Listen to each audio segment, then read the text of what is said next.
No princípio criou Deus os céus e a terra era sem forma e vazia. Havia trevas sobre a face do abismo, e o Espírito de Deus se movia sobre a face da terra. Ou seja, no princípio não existia nada. Nada, nada, nada. Mas se você continuar lendo Gênesis, você vai ver que Deus, no primeiro dia, criou determinadas coisas, no segundo dia determinou outras coisas, no quarto dia também, né? E assim foi. O sol, a lua, as estrelas, os animais, né? E Deus foi criando. No sexto dia, diz aqui em Gênesis 2:7, formou o Senhor Deus o homem do pó da terra e soprou nas suas narinas o fôlego de vida, e o homem foi feito alma vivente. Ou seja, como que ele formou o homem? Ele fez um boneco de barro, formou ele do pó da terra, soprou em suas narinas o fôlego de vida, e o homem passou a ser alma vivente. Ou seja, pó da terra, mas fôlego de vida é igual alma vivente. Agora guarda bem o que eu vou te passar aqui. Guarda bem.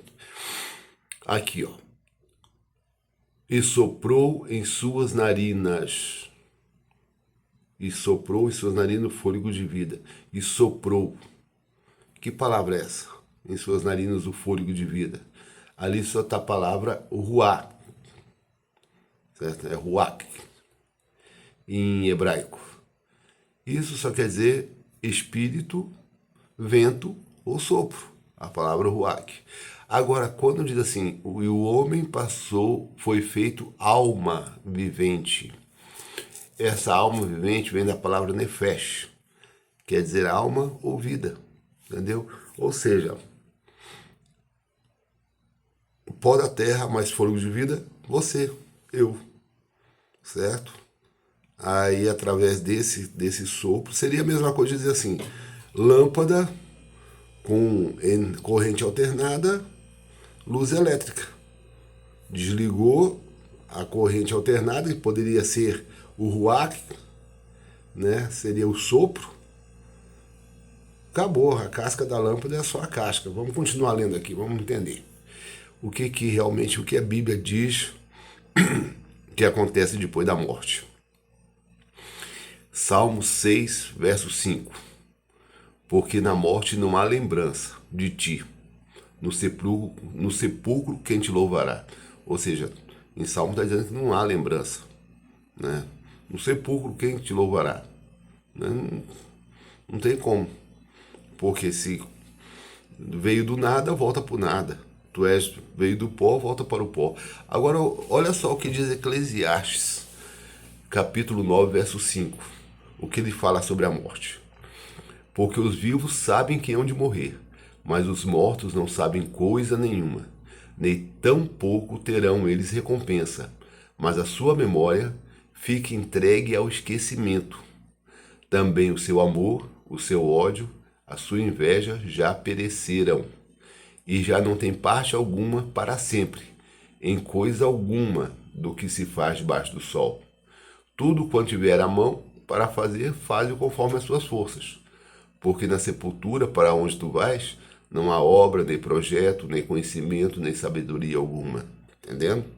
Então, no Antigo Testamento, né, nós chamamos de Antigo Testamento, ali a Torá, a Tanakh, até agora nós vimos que o que os escritores diziam? Diziam que morreu, acabou, está debaixo da terra.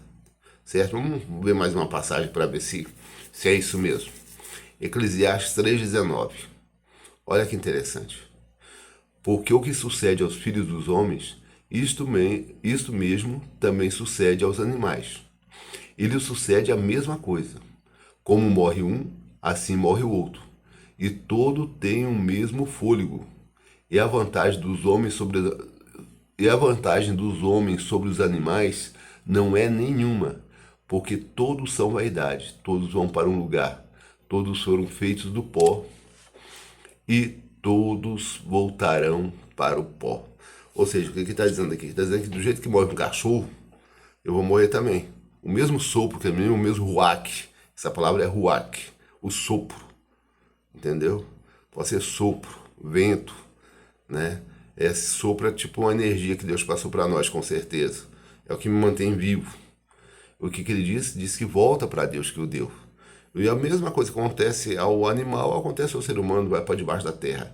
Mas, você sabe que no Novo Testamento, Jesus só repetiu o que estava no Antigo, né?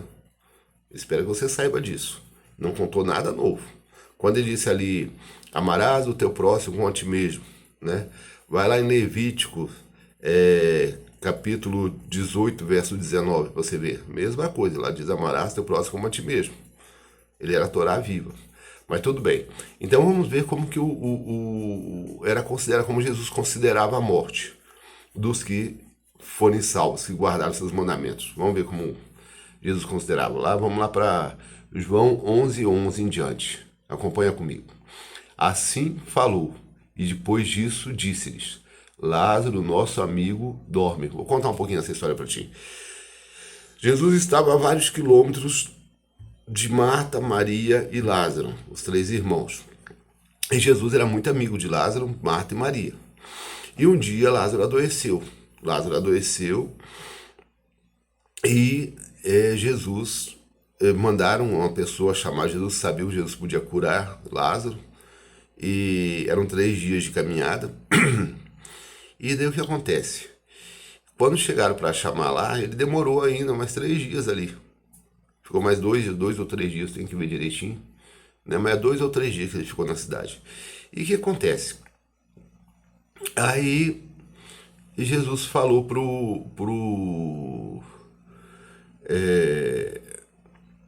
pros discípulos, né? Vamos lá, agora vamos lá no Lázaro.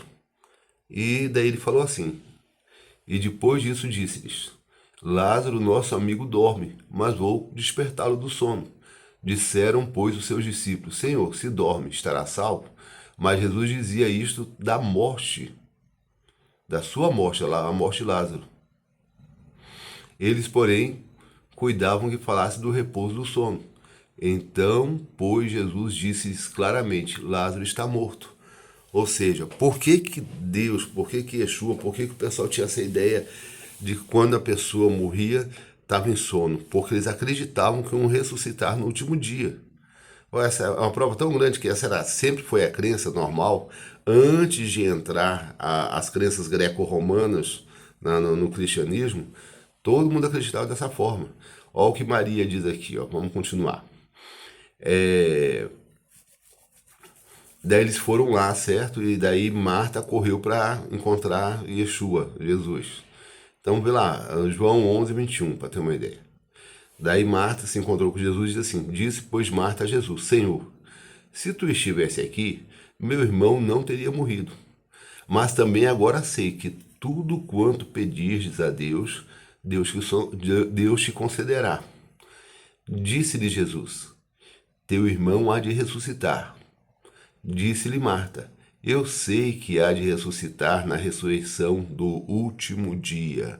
Eles queriam plenamente que quando Yeshua voltasse, quando viesse o último dia da grande volta de Adonai, e Yeshua à sua direita, eles iriam ressuscitar. Todos os que fizeram a vontade de Deus vão ressuscitar, certo? E os que não fizeram também, uns para vida eterna, outros para ressuscitar, para ver o que fizeram, porque estão merecendo perecer eternamente, vão concordar com isso e vão sumir do mapa, tá? Então, o que acontece? Acredito, até o ano 200 depois de Cristo, os cristãos realmente que estudavam a Bíblia e estavam de acordo com os escritos, porque Jesus nem grego falava, ele falava com o pessoal hebraico, que era a língua tradicional, né? Eles criam dessa forma. O que o Antigo Testamento diz é a base para o Novo, bota isso na cabeça. Tá joia? Então aqui nós vimos que morreu, acabou, mas no último dia vai ressuscitar, né? E Apocalipse diz que nesses últimos dias, olha só, lá em 20, verso 12, e viu os mortos, pequenos e grandes, que estavam diante de Deus, e abriram-se os livros, e abriu outro livro, que é o livro da vida. E os mortos foram julgados pelas coisas que estavam escritas nos livros segundo as suas obras. E deu o mar os seus mortos, que nele havia, e a morte e o inferno deram os mortos que nele havia. E foram julgados cada um segundo as suas obras. É o que eu digo, no último dia todos vão ressuscitar. Agora olha que promessa linda aqui, ó, para quem está preocupado em morrer, preocupado com doença, preocupado com isso, preocupado com aquilo. Faça a vontade de Deus, guarde seus mandamentos, certo? Guarde seus mandamentos, porque essa promessa é para você, ó. João 14:1. Não se turbe o vosso coração. Credes em Deus, credes também em mim. Na casa de meu pai há muitas moradas. Se não fosse assim, eu vou-lo teria dito. Vou preparar-vos lugar.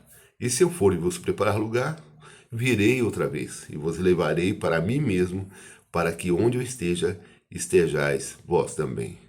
Gente, quando você faz a vontade de Deus, você quer andar da forma que Ele quer que ande, ninguém faz tudo 100%, porque nós somos falhos, Deus sabe disso, Deus é Pai.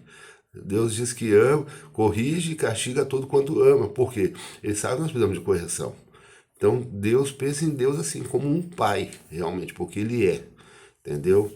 E Ele, a Bíblia diz aqui ó, em Salmo 116, verso 15 diz assim: Preciosa é a vista do Senhor a morte dos seus santos. Santo quer dizer separar, tá? Vocês são separados por Deus, que se separam para Deus. Então, preciosa, porque Deus está guardando aquela pessoa que morreu ali para o dia da volta dele, essa pessoa ressuscitar e ter uma vida eterna. Que Deus te abençoe.